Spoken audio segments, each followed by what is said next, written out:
Right now it is time for Food for Mood with Dr. Judy Wurtman. Of course, Judy is the co-author of the Serotonin Powered Diet, serotoninpowereddiet.com. Also, her Kindle edition of Simon Loses His Tummy, and the book Before Her Voice Was Still. Ladies and gentlemen, here she is, Judy Wurtman. Good morning, Judy. Good morning, and listening to your discussion about mustaches that come from sideburns, all I can say is I'm glad we're all wearing masks these days. Hey, yeah. I have to tell you, your ears might have been burning 2 nights ago at about 8 o'clock, Judy.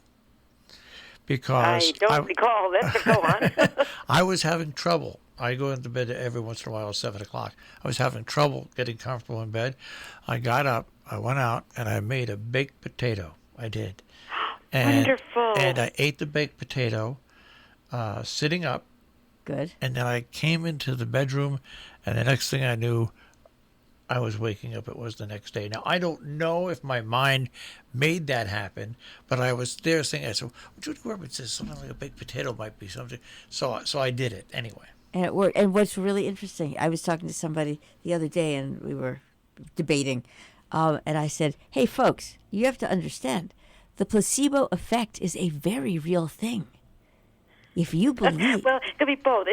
Placebo combined with what actually might be happening to the brain, to Marshall's brain at that moment to calm him down, is a powerful combination. No, but given someone who can be skeptical about something... Sure. I just think that's a combination. Having the technology and then having... and then having and understanding the placebo effect, I think, you start to hit it out of the park far more often than not. That's right. And I think we all wished, from given the events this past week that we had, placebos at non-caloric placebos at our disposal. But I have to say that one of the effects, I think, of what's been going on since last Wednesday is that maybe some people find themselves munching more than they really plan to, and even gaining some weight. And I think that the reason is when we approach or we are confronted with news or other events that agitate us, our first response is to try to get ourselves calmed down. I mean, it's like if you suddenly are hit with pain from a toothache, because you may need a root canal, God forbid, or you have a bad headache. You say, I've got to take away this pain.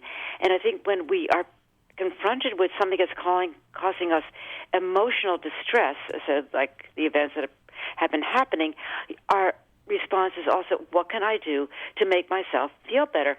And as I wrote in the article I sent to you, Jill, one of my friends said to me that she thinks she probably gained 3 pounds in like 3 hours because when she was watching the news a week ago, she reached almost automatically for cookies that she had stashed away in case of really dire eating emergency, and found herself sitting by the television set and just popping one Oreo cookie into her mouth after another.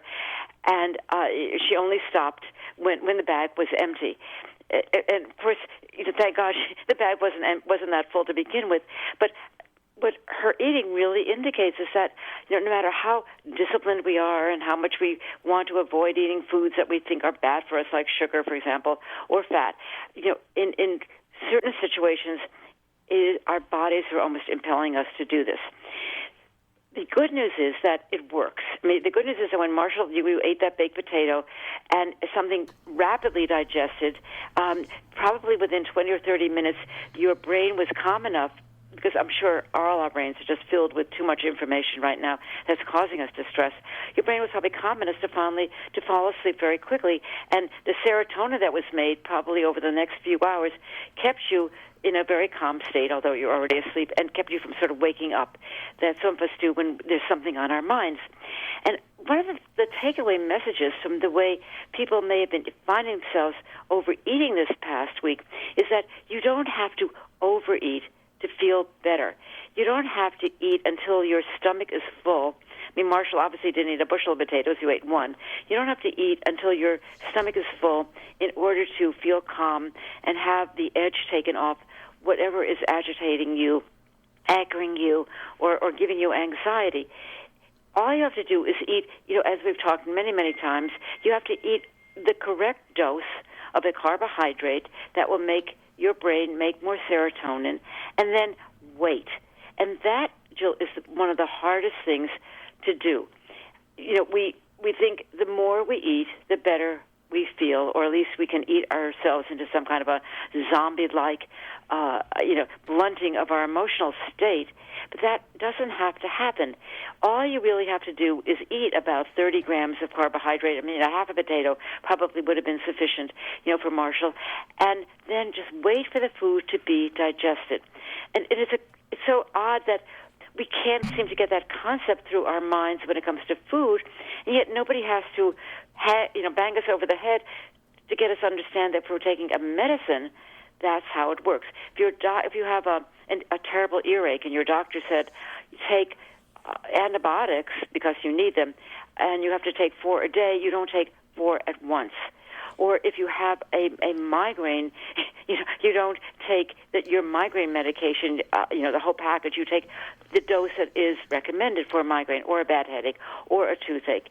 You would take, let's say, 2 Tylenols and wait, because in 20 minutes or so, when that Tylenol or aspirin or whatever is digested and gets into your bloodstream and comes up to your pain nerves, you will feel better. Actually, I have to stop. So you don't take the whole bottle. You don't continue taking it until you feel better.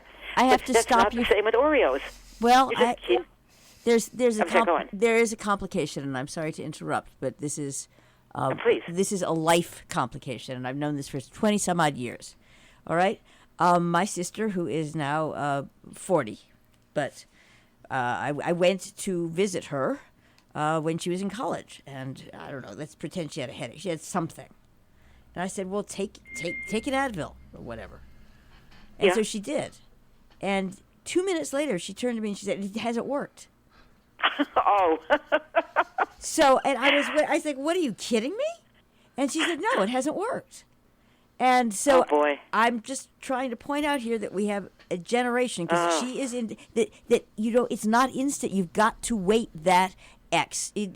I mean, if you are, I'm sorry, in our at the grown-up table here, you know that, because nothing works like that unless it's exactly.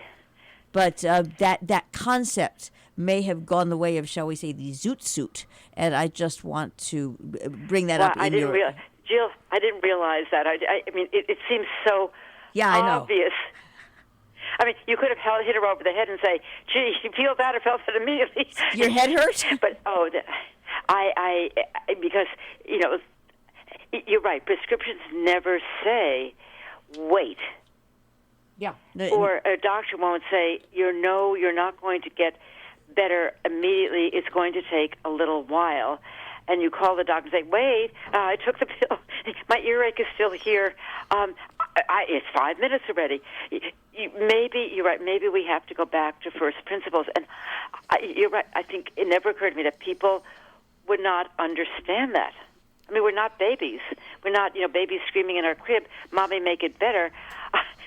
We're all grown-ups here, and I just assumed that people would understand that if they did take 2 Tylenol, their headache or toothache or what have you is not going to disappear the moment they, put the glass down that contained the water they used to swallow the pills. Right. So the same thing. I'm just mentioning this only because the same thing applies. You've got to wait for that baked potato to kick in. Or what you can do also is if you're feeling a little. I mean, there is such a thing as pre-planning. If you are feeling a little utsy, you could always have it ahead of time. Yeah. But it requires a certain amount of acknowledgement. Like, this is something Marshall is able to do. Like, he can tell when he's feeling utsy, or like when he's not settling.